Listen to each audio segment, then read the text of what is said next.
Hello madam, ఏంటి party రోజు కూడా పని గురించి ఆలోచిస్తున్నారా?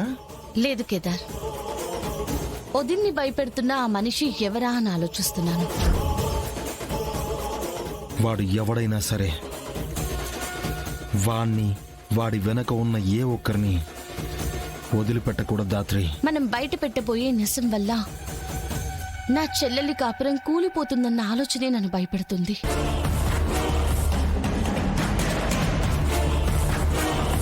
నేను తనకి చాలాసార్లు చెప్పాను, ఇలాంటి పనులు చేయకు, అత్తారింట్లో నీకన్నీ ఉన్నాయి, అత్యాశతో నీ కాపురాన్ని కూల్చుకోకు అని.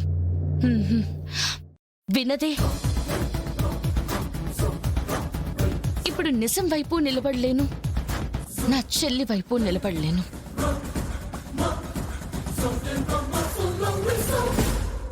వచ్చారా?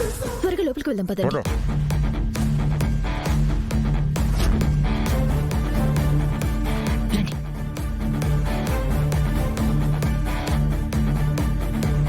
మీరిక్కడే ఉండండి, ఎవరో చూస్తాడు.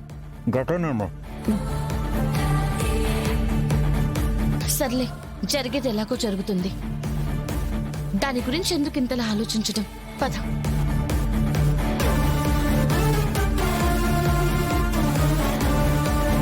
దాత్రి, టిష్యూస్ ఎక్కడున్నాయి?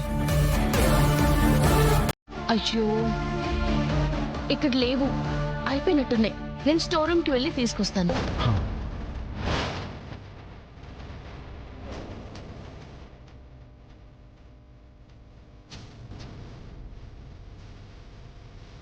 అదేంటి ఆరు వైపు వెళ్తుంది? నిషిక, ఏమైంది? ఎందుకు కంగారు పడుతున్నావు? బాలరాజ్ అంకుల్ ఉన్న రూమ్ వైపు జగదాత్రి వెళ్తుంది.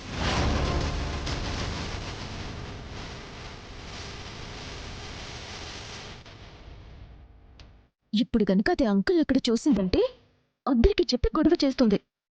వదిన మనల్ని తన్ని ఇంట్లో నుంచి తరిమిస్తుంది. యువరాజ్, ఏదో ఒకటి చేయి.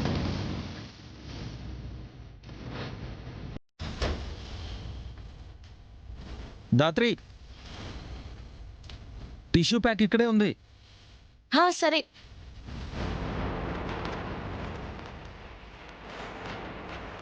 అమ్మయ్యా.